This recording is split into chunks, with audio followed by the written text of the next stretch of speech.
Welcome back to Crystal Palace. Oliver Glasner, Crystal Palace manager, this is where he sits. He made a great start when he arrived at the club. However, this season, it's been a bit up and down.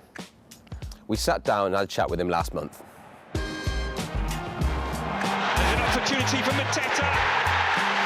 Palace ahead, and we haven't said that often in this Premier League season. Don lost his battering. Sarr didn't. He can finish it here. It's Sarr! Sarr puts the seal on a glorious afternoon for Crystal Palace. So your style of play is really different to previous managers. What's most important in terms of your playing style? I'm a little bit maybe a football romantic, yeah? Because I always think, why did we start playing football? You know, it is for scoring goals and playing with your friends. So this is when you go to the grassroots football in the cage or wherever, children are playing, you know, from, I don't know, 4 years to 10 years or to 15 years. And everybody goes there for scoring goal, winning the game. And this is all about what we're doing is how we can score goals, of course also to avoid conceding goals, but enjoying playing football. Never for me, the biggest success is when we all enjoy what we are doing. And never forget that, because there is a lot of pressure winning games and performing always on a high level every third day. And so it's a lot of pressure, but we should never forget why we once started to play football. And this is everything around in training, in the game is about this. So thinking back to the start of the season, Palace struggled slightly. However, recently, you know, been on good form, things have changed. So how did you change things? To be honest, I expected that it will be a little bit, bumpy, yeah, because you know, we had many players playing a tournament in summer, the Euros, the Copa America, the Olympic tournament with 7 players.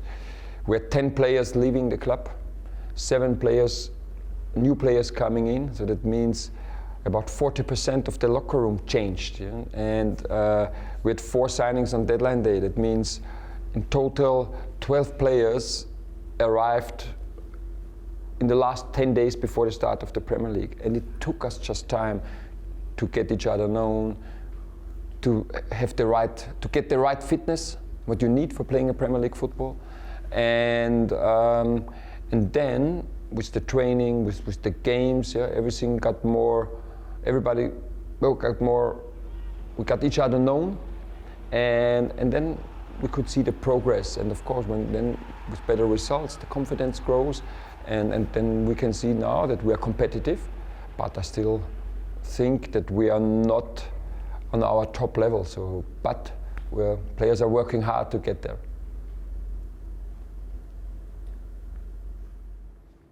Crystal Palace, you know, we always finish around 10th to 15th place, and we have done historically for 11 years. How do we break through into the top 10? Yeah, it's the biggest discussion I have with the chairman. You know, I have one quote in my life: if you always do the same, you always get the same. And then there is sometimes you have to change things, yeah. And we all are, you know, changing habits or change. It's not so easy, yeah, because we feel well in the environment we are, and sometimes it's leaving your comfort zone, yeah. And I think this is what, this step we all have to go, and then it's possible that Crystal Palace also will play. Let's say, I know Premier League is very competitive, very challenging, but I think it's possible to play between maybe 7 and 12, yeah? But therefore, we have to leave our comfort zone.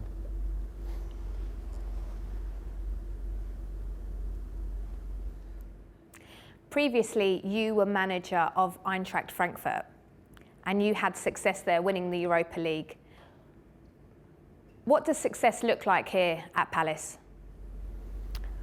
For me, it's after leaving Frankfurt, I was thinking a lot, you know, what I'm looking for in my managing career and also maybe in my life. And it was always, you know, what I want to live in an environment where people are happy, yeah, feel well.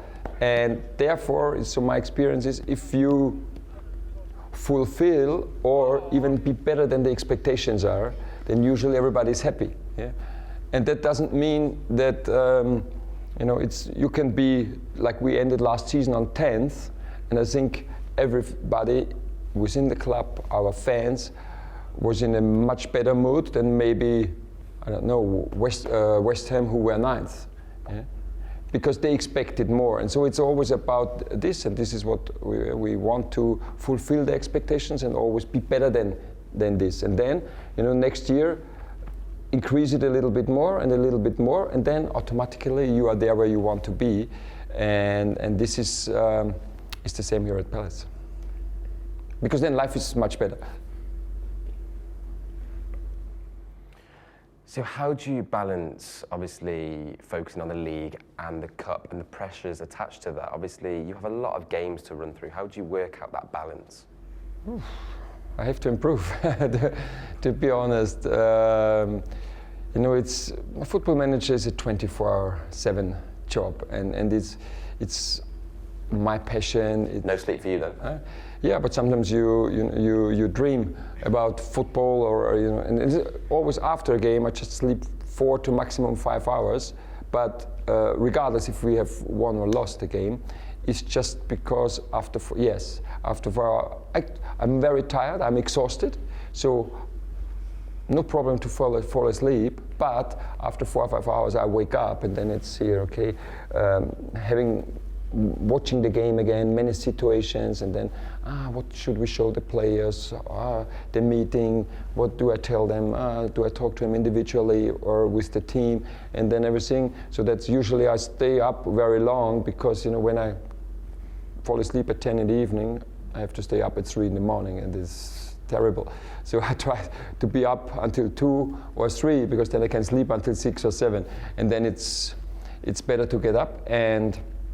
But it is, for me, it's my leisure time is usually when I have time with my family, because then I'm also with my thoughts with my family. So,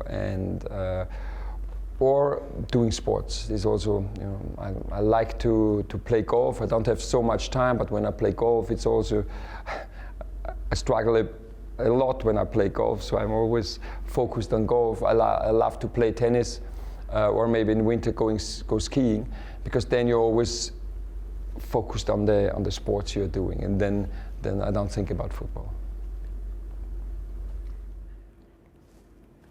Whilst you're skiing, do you manage to switch off from football? Are you too busy concentrating on the slopes? Yeah, you can't. You have to be focused on your skiing. You have to watch all the other skiers so you don't crash, and especially the English skiers are not that. Hey, careful. They're let's say not the best skiers in the world. When you come from Austria, you grow up in the mountains. So no, it's always because the faster you ski, the more you have to take care, and for all the others and for yourself. And there you have just focused and enjoying, going left and right, and the sun. I just want to go skiing when it's sunny, and the weather and the mountains and the snow. And then it is okay. Maybe on the lift going up, football is coming back again. But during the downhill, on the downhill slope, it's just skiing. So last year you mentioned about Austrian politics and the big election that took place. What's your views of the political situation at the moment?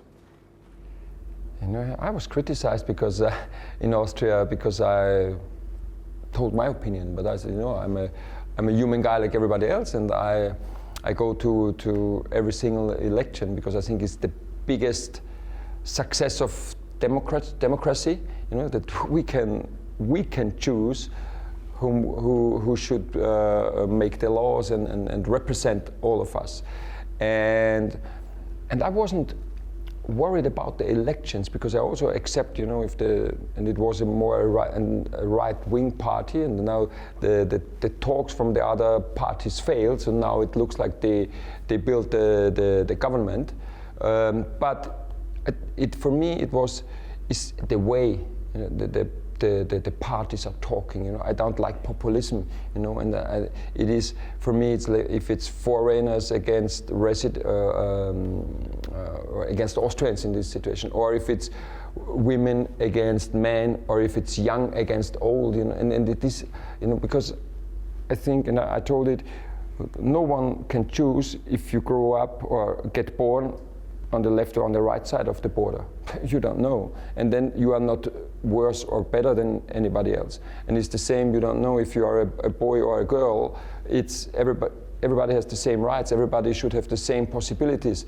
And this is I was talking about, because I think it's too easy to say, if we, for example, close the borders, no one in, everything is fine. I think we don't solve all the problems. And it's the same with many issues we have, and this is what I was talking about. And I'm really pleased to have it, or live many of the opposite. I live as a foreigner here in England, in London. I feel very welcome. You know, we have, I don't know, in Frankfurt we had 16 different nations in our locker room.